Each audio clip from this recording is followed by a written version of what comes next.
Okay, magandang hapon po sa ating lahat at ito panibagong update na naman patungkol po dito sa isang congressman, itong si Representative Ngiwi.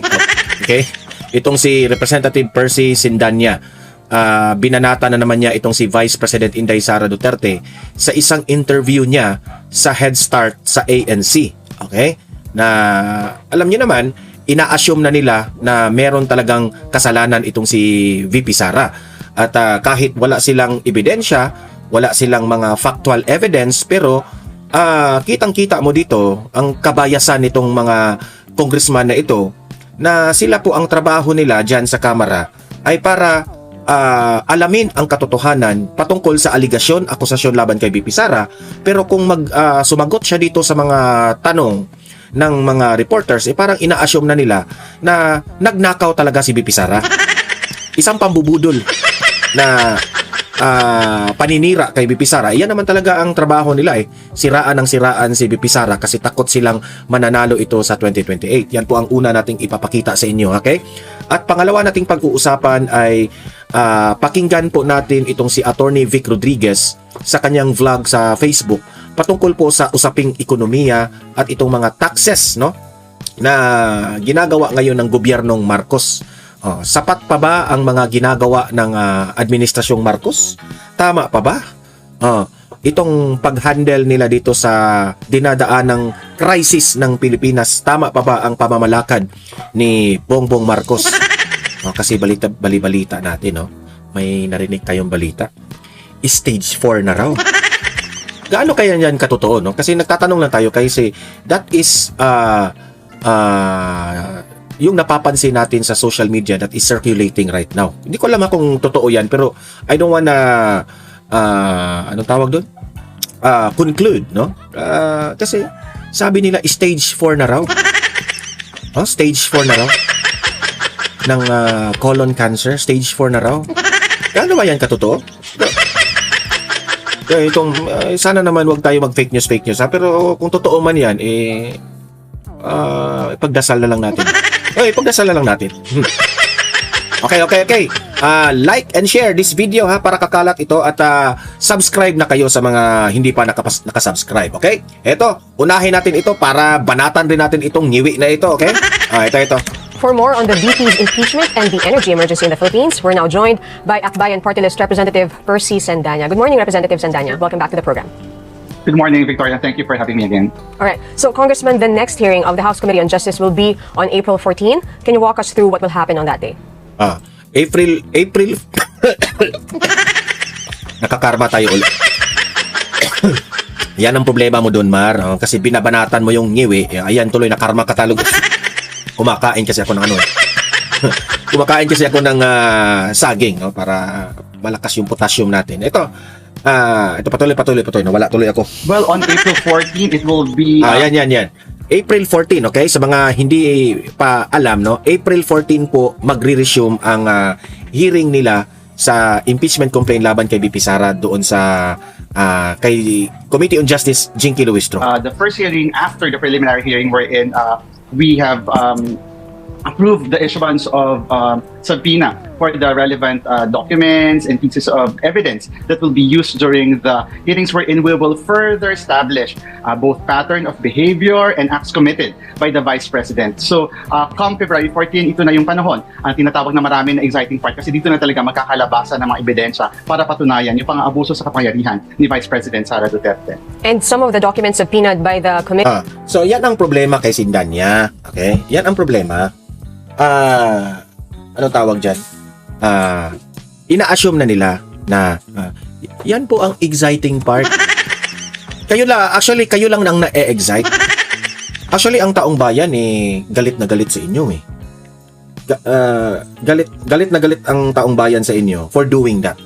So, kayo lang ang nang-excite. Hindi kami na-excite yan.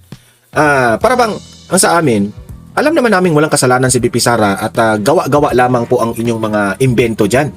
No?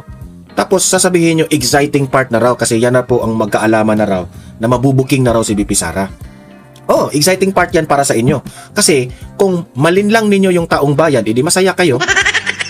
Pero wag kayo kasi matalino na ang taong bayan ngayon. Oh, matalino na ang taong bayan ngayon. Hindi na po bobo ang taong bayan ngayon. Kahit anong paninira nyo sa Vice President, hindi na maniniwala ang tao. Kasi noong umupo si VP Sara bilang Vice President, binanatan nyo na ng binanatan. Na wala pa ngang nagawa yung Vice Presidente, binanatan nyo na.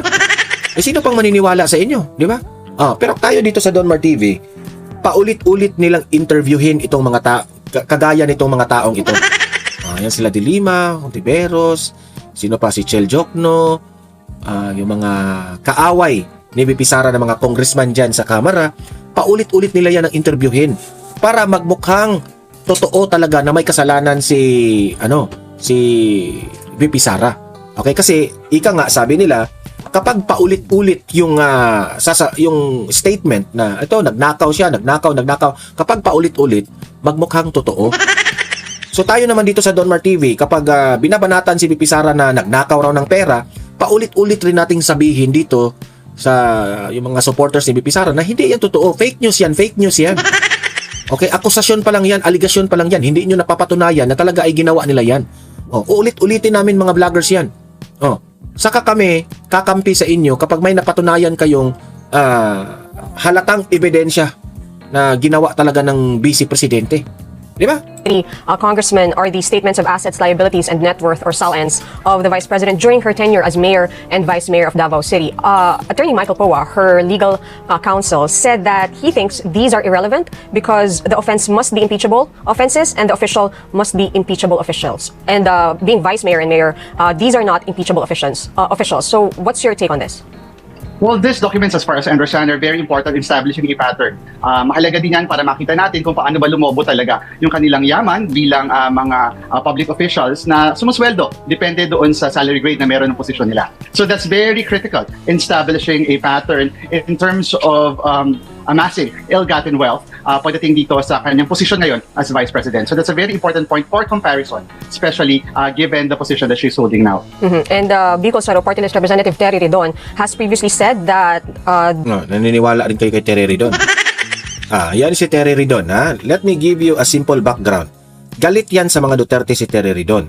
Kasi nung panahon ni former President Duterte, nung si Duterte pa yung presidente, sinibak yan si Ridon.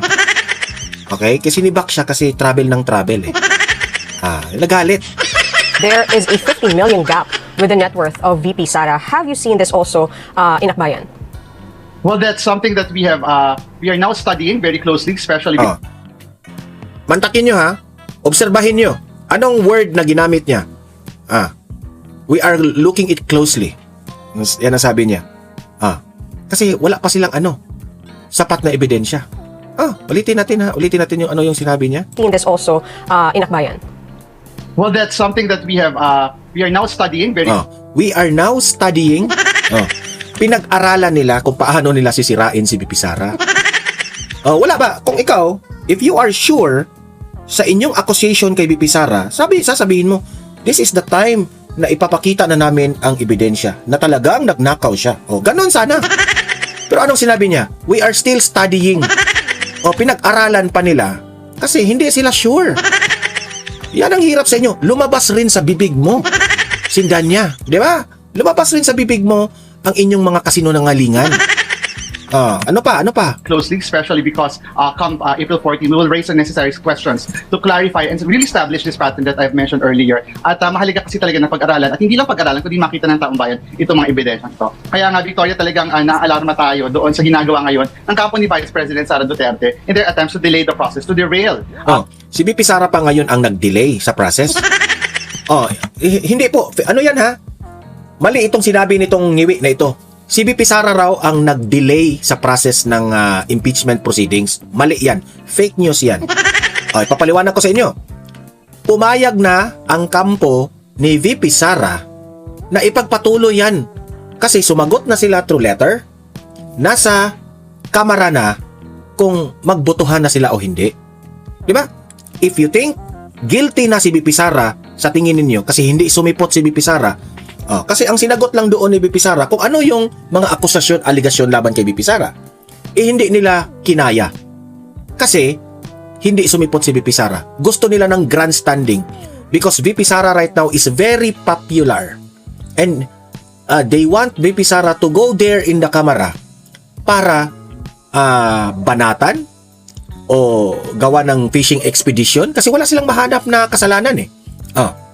Ngayon, sasabihin nila na si VP Sara ang nag-delay. Anong nag-delay?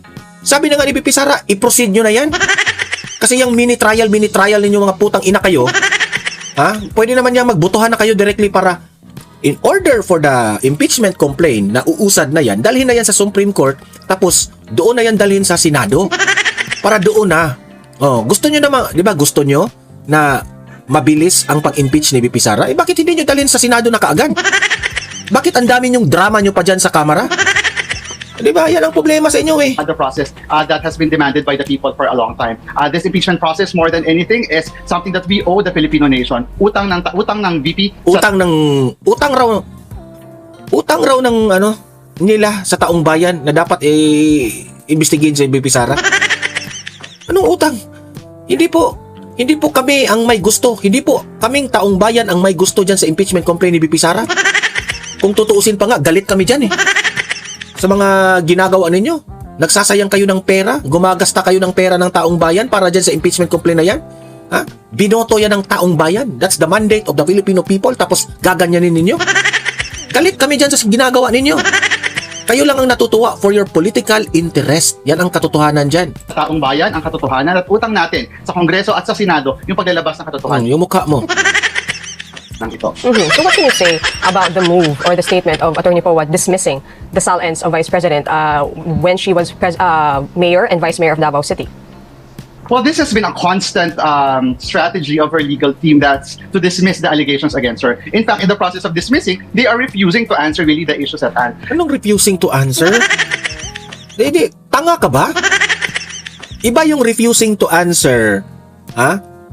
Iba yung refusing to answer sa nagpadala ng answer doon sa sulat na Kasi po, doon sa, lilinawin ko sa constitution po natin, hindi po required na pumunta ang isang impeachable officer kagaya ni VP Sara. Hindi po siya required. Anong pinagsasabi nitong ngiwi na ito? Di ba? Hindi po required eh. Grabe talaga itong ngiwi na ito. Kaya hindi kayo sinusuportahan ng taong bayan sa mga ginagawa ninyo eh. So kita-kita natin on brand itong ginagawa nila na pag-dismiss, itong ginagawa nila na pag-dismiss. Sakit yung bangs ko sa iyo. Wala na nga tayong bangs. Alam niyo sa totoo lang, gusto na nga ni VP Sara at ang defense team nila na i-proceed na yan. Tapos sila VP Sara pa ang yung mga delaying tactics na ginagawa ninyo for grandstanding. Ang vice presidente pa ang pinagbibintangan ninyo mga takbo palayo doon sa mechanisms of accountability. Tandaan natin, matagal na itong mga isyong ito, taon na ang Kaya nga, matagal na yung issue na yan. Hindi umusad kasi wala nang naniniwala sa inyo. bilang pero hanggang ngayon hindi pa rin humaharap ang Vice Presidente.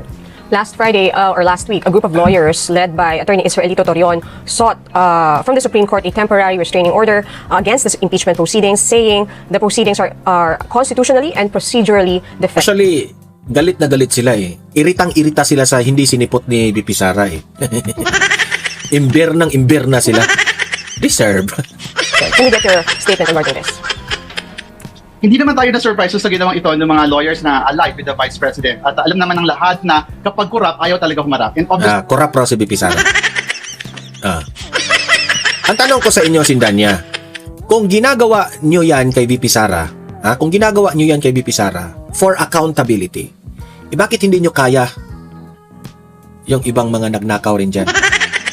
Na yung mga... Ikaw, Sindanya, araw-araw ka mang nandyan sa House of Representatives. Araw-araw mong kaharap yung mga buwaya dyan. Bakit hindi nyo kaya ring imbestigahan sila? Hindi nyo kaya, no? Kasi selective kayo. Nakaprogram na sa inyong grupo, sa inyong mga isipan, na si VP Sara lamang po ang ating imbestigahan.